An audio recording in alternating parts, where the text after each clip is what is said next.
다 함께 사도신경으로 신앙 고백함으로 9월 28일 월요일 새벽 기도회를 하나님께 드리겠습니다.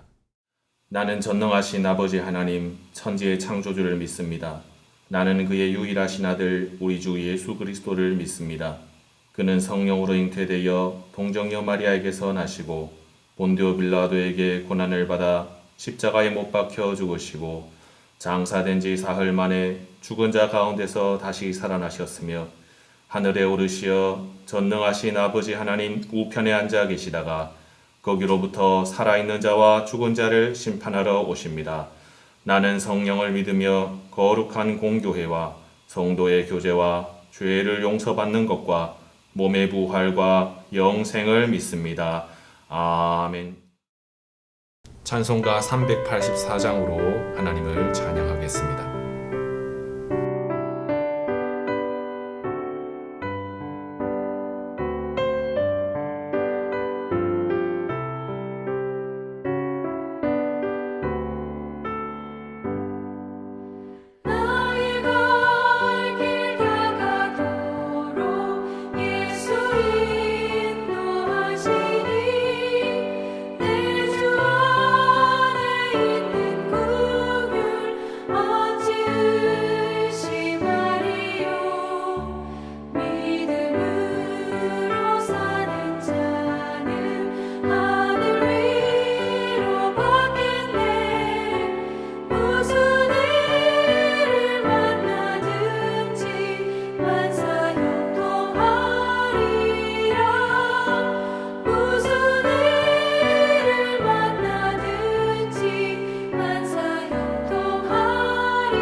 오늘 우리에게 주신 말씀은 고린도후서 1장 23절부터 2장 17절까지의 말씀입니다. 신약성경 287페이지입니다. 내가 내 목숨을 걸고 하나님을 불러 증언하시게 하노니 내가 다시 고린도에 가지 아니한 것은 너희를 아끼려 함이라. 우리가 너희 믿음을 주관하려는 것이 아니요 오직 너희 기쁨을 돕는 자가 되려 함이니 이는 너희가 믿음에 섰음이라. 내가 다시는 너희에게 근심 중에 나아가지 아니하기로 스스로 결심하였노니 내가 너희를 근심하게 한다면 내가 근심하게 한 자 밖에 나를 기쁘게 할 자가 누구냐. 내가 이같이 쓴 것은 내가 갈 때에 마땅히 나를 기쁘게 할 자로부터 도리어 근심을 얻을까 염려하며 또 너희 모두에 대한 나의 기쁨이 너희 모두의 기쁨인 줄 확신함이로라. 내가 마음에 큰 눌림과 걱정이 있어 많은 눈물로 너희에게 섰노니 이는 너희로 근심하게 하려 한 것이 아니요 오직 내가 너희를 향하여 넘치는 사랑이 있음을 너희로 알게 하려 함이라. 근심하게 한 자가 있었을지라도 나를 근심하게 한 것이 아니요 어느 정도 너희 모두를 근심하게 한 것이니 어느 정도라 함은 내가 너무 지나치게 말하지 아니하려 함이라. 이러한 사람은 많은 사람에게서 벌 받는 것이 마땅하도다. 그런즉 너희는 차라리 그를 용서하고 위로할 것이니 그가 너무 많은 근심에 잠길까 두려워하노라. 그러므로 너희를 권하노니 사랑을 그들에게 나타내라. 너희가 범사에 순종하는지 그 증거를 알고자 하여 내가 이것을 너희에게 선노라. 너희가 무슨 일에든지 누구를 용서하면 나도 그리하고 내가 만일 용서한 일이 있으면 용서한 그것은 너희를 위하여 그리스도 앞에서 한 것이니 이는 우리로 사탄에게 속지 않게 하려 함이라. 우리는 그 계책을 알지 못하는 바가 아니로라. 내가 그리스도의 복음을 위하여 드로아에 이름에 주 안에서 문이 내게 열렸으되 내가 내 형제 디도를 만나지 못함으로 내 심령이 편하지 못하여 그들을 작별하고 마게도냐로 갔노라. 항상 우리를 그리스도 안에서 이기게 하시고 우리로 말미암아 각처에서 그리스도를 아는 냄새를 나타내시는 하나님께 감사하노라. 우리는 구원받는 자들에게나 망하는 자들에게나 하나님 앞에서 그리스도의 향기니 이 사람에게는 사망으로부터 사망에 이르는 냄새요 저 사람에게는 생명으로부터 생명에 이르는 냄새라. 누가 이 일을 감당하리요? 우리는 수많은 사람들처럼 하나님의 말씀을 혼잡하게 하지 아니하고 곧 순전함으로 하나님께 받은 것 같이 하나님 앞에서와 그리스도 안에서 말하노라. 아멘. 고린도 전서와 고린도 후서가 있습니다. 오늘 고린도 후서 이전의 그 고린도 전서는 바울이 강한 어조로 가르치고 있습니다. 꾸짖기도 하고 있습니다. 근데 고린도 후서는 고린도 전서와는 다른 분위기로 가고 있습니다. 앞서 살펴보았지만은 위로로 시작하고 있는 것입니다. 오늘 말씀도 그러한 고린도 후서만의 특별한 분위기로 시작하고 있습니다. 오늘 5절 말씀입니다. 근심하게 한 자가 있었을지라도 나를 근심하게 한 것이 아니요 어느 정도 너희 모두를 근심하게 한 것이니 어느 정도라 함은 내가 너무 지나치게 말하지 아니하려 함이라. 아멘. 그 당시에 근심하게 한 자가 있었다라는 것을 보여줍니다. 사도 바울을 근심하게 하였고 고린도 교회 공동체를 근심하게 했던 사람들이 있습니다. 이 사람들이 누구인가? 바로 앞서 살펴보았던 고린도 전서에 나와 있는 문제를 일으켰던 사람들입니다. 고린도 전서에서는 고린도 교회의 문제를 강하게 비판하였습니다. 세례 문제를 먼저 다루었습니다. 세례를 바울에게서 받았다, 나는 베드로에게서 받았다 이러면서 갈려져 있는 그러한 모습을 보면서 사도 바울은 너희는 육에 속한 사람이다 라고 강하게 꾸짖었습니다. 또한 고린도전서에 보면은 음행하는 자들을 보면서 교인이면서 이렇게 음행하는 자들을 교회 공동체에서 쫓아내어라 라고 말하고 있습니다. 또한 교인이면서 죄를 짓고 행악을 행하는 그러한 사람들은 사귀지도 말고 함께 먹지도 말라라고 엄하게 가르칩니다. 그래서 이 고린도전서 첫 번째 편지를 받았던 그 고린도 교회의 교인들은 사도 바울의 가르침을 받고 문제 일으켰던 사람들을 쫓아내기도 하고 벌을 주기도 하였습니다. 그러한 책망과 벌을 주는 것은 정의의 관점에서 옳은 것인 것입니다. 사도 바울은 이렇게 하나님의 정의를 고린도전서에서 가르쳤습니다. 그런데 하나님의 정의를 바로 세우라 이렇게 가르쳤던 바울이 이제 고린도 후서에 와서 새롭게 가르치는 것이 있습니다. 6절 말씀입니다. 이러한 사람은 많은 사람에게서 벌 받는 것이 마땅하도다. 이 의미는 그 사람들은 벌을 받아도 된다라는 그런 의미가 아닙니다. 그 사람들이 벌 받은 것은 당연한 것이다. 그러나 교회에 근심을 끼친 이 사람은 교회로부터 충분한 벌을 받았다라는 것이 그 의미입니다. 당시에 고린도 교회는 고린도전서 그 첫 번째 편지를 바꿔서 교회에 문제를 일으켰던 사람들을 너무 굉장히 벌을 계속 주었던 것입니다. 근데 벌만 계속 주고 책망만 하고 쫓아내기만 하였던 것입니다. 근데 사도 바울이 이제 그 벌은 충분하다라고 말하면서 7절로 이어갑니다. 그런즉 너희는 차라리 그를 용서하고 위로할 것이니 그가 너무 많은 근심에 잠길까 두려워하노라.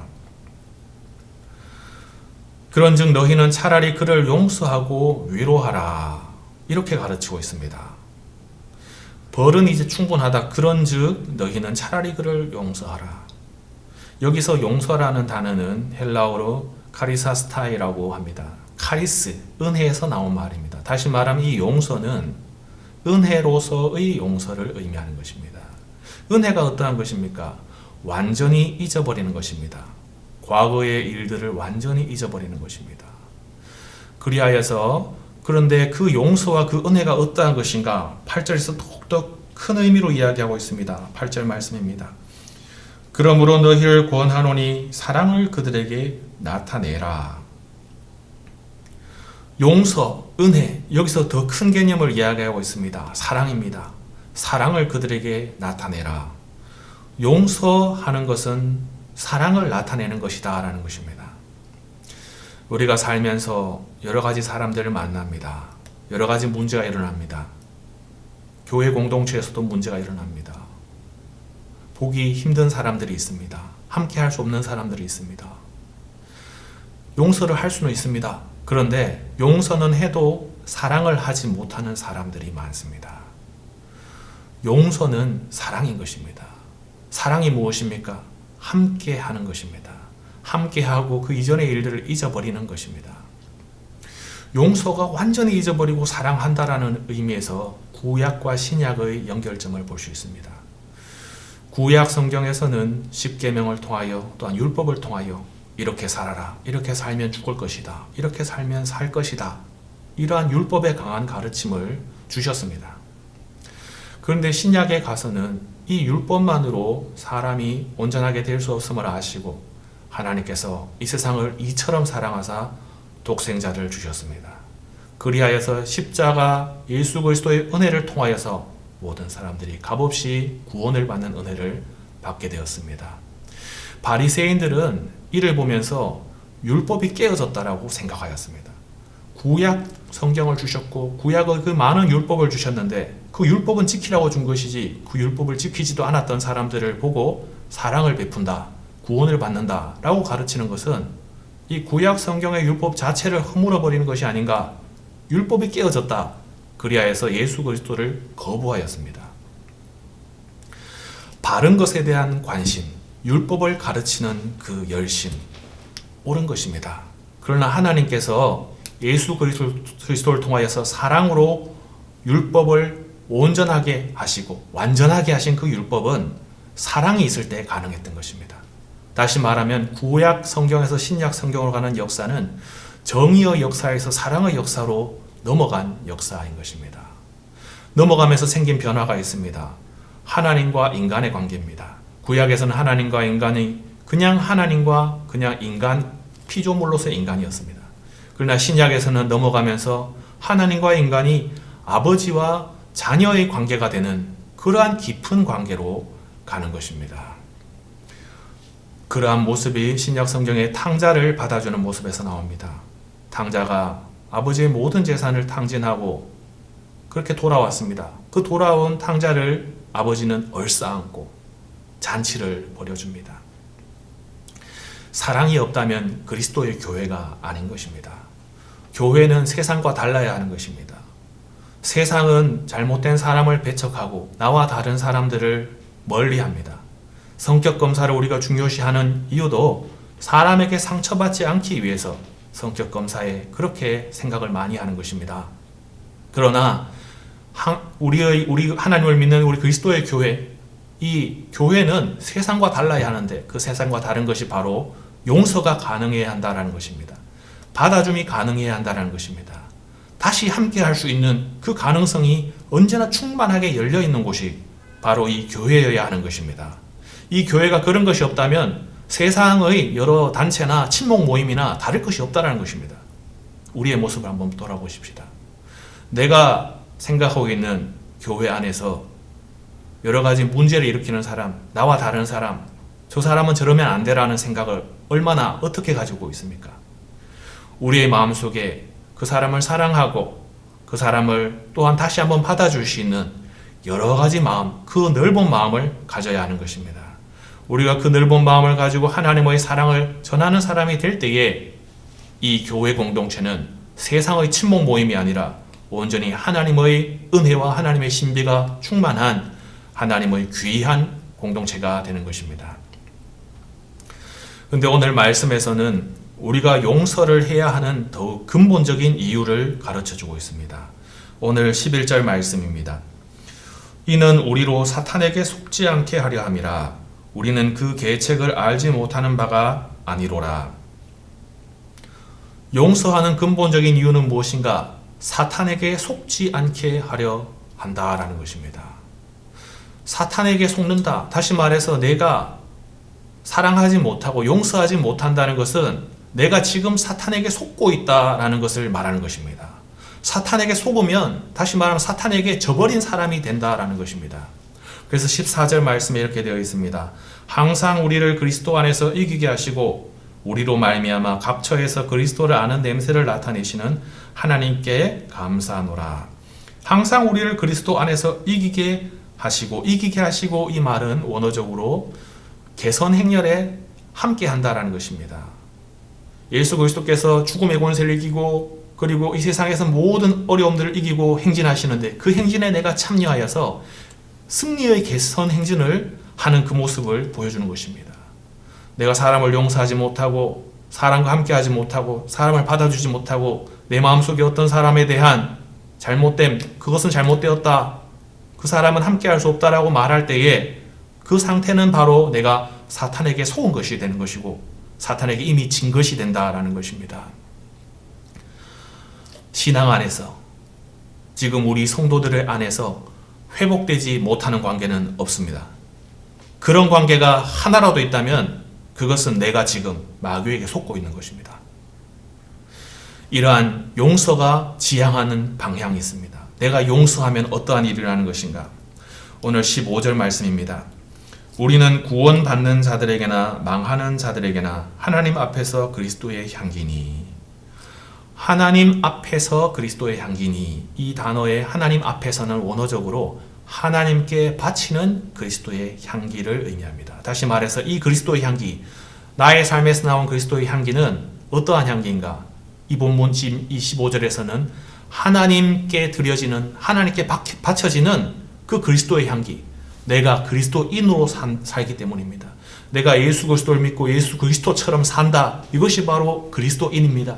그 그리스도인으로서의 향기를 누구한테 드리는가? 하나님께 바쳐드리는 것입니다. 하나님께 바쳐드린다는 개념에서 무슨 의미가 나오는 것입니까? 하나님께 드리는 살아있는 산제사의 의미를 가지는 것입니다. 고린도전서 6장 20절 말씀입니다. 값으로 산 것이 되었으니 그런즉 너희 몸으로 하나님께 영광을 돌리라. 용서하면은 사람을 용납할 뿐만 아니라 함께하고 사랑하고 더욱더 밀접하게 함께 한다면은 이 삶 그 자체가 하나님께 드려지는 향기로운 제사가 된다라는 것입니다. 하나님께 영광 올려드리는 것입니다. 하나님께 그냥 우리가 찬양하고 성경 말씀을 읽는 것, 그것도 중요합니다만 더 중요한 건 실천적인 것입니다. 내가 오늘 말씀을 읽고 찬송을 부르고 또한 나와 맞지 않는 사람, 나를 힘들게 했던 사람들을 함께하고 사랑하고 덮어주고 더욱더 가까운, 마치 하나님과 우리의 그 관계처럼 그러한 밀접한 관계로 회복될 때에 그 삶 자체가 하나님께서 기쁘게 받으시는 산제사로 바쳐진다라는 것입니다. 하나님께서는 오늘 우리가 이 말씀을 통하여서 우리 공동체 안에서 하나님의 사랑이 넘치기를 원하십니다. 하나님의 사랑이 넘치고 하나님의 은혜가 충만하고 우리 모두가 하나님의 함께하는 그 은혜가 충만할 때에 우리 이 종암교회 공동체에 하나님을 믿는 모든 열심이 높아지고 또한 이 사랑이 넘쳐날 때에 그 사랑으로 하나님께 영광을 올려드리는 역사가 나타날 것입니다. 또한 오늘 우리가 이 말씀을 통하여서 하나님의 그 은혜와 사랑을 다시 한번 기억하고 하나님 안에서 새로운 공동체의 회복을 꿈꾸며 나아갈 때에 하나님께서 우리에게 더욱더 큰 은혜와 새로운 미래의 비전을 주실 줄 믿습니다.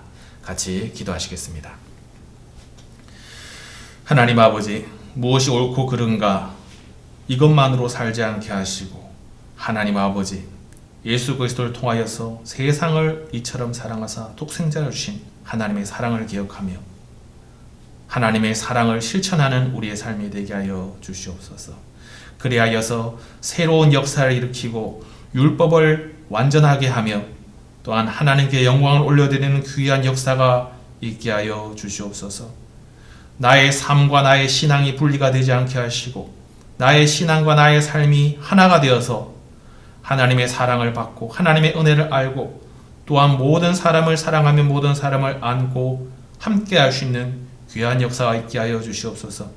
특별히 우리 중앙교회 공동체 하나님 아버지, 하나님의 사랑이 넘치게 하시고 하나님 아버지, 우리 모두가 서로의 허물을 덮어주고 서로의 모든 부족함을 채워주고 하나님 앞에서 사랑이 넘치는, 용서가 넘치고 화목이 넘치는 귀한 공동체로 서게 하여 주시옵소서. 그리하여 하나님께서 예비하신 그 축복의 아버지, 그 모든 것들을 우리가 함께 누리고 함께 그 은혜를 함께 나누는 귀한 아버지, 우리 중앙교회 되게 하여 주시옵소서. 오늘 하루도 말씀을 가지고 나아갑니다. 우리의 삶에서, 우리의 가정에서, 우리의 또한 직장에서, 우리의 이웃에서, 내가 알고 있는 모든 사람들 가운데서 하나님께 받은 그 은혜와 그 사랑을 빚진 자의 마음으로 실천하며 그 모든 빚들을 탕감해 줄 수 있는 귀한 우리들의 살아있는 삶의 제사가 오늘 하루도 일어나게 하여 주시옵소서. 이 모든 말씀을 응하신 예수 그리스도의 이름으로 기도드립니다. 아멘. 하늘에 계신 우리 아버지, 아버지의 이름을 거룩하게 하시며 아버지의 나라가 오게 하시며 아버지의 뜻이 하늘에서와 같이 땅에서도 이루어지게 하소서. 오늘 우리에게 일용할 양식을 주시고 우리가 우리에게 잘못한 사람을 용서하여 준 것 같이 우리 죄를 용서하여 주시고 우리를 시험에 빠지지 않게 하시고 악에서 구하소서. 나라와 권능과 영광이 영원히 아버지의 것입니다. 아멘. 오늘 주신 말씀을 기억하면서 세 가지 기도 제목을 가지고 함께 기도하시겠습니다.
아멘.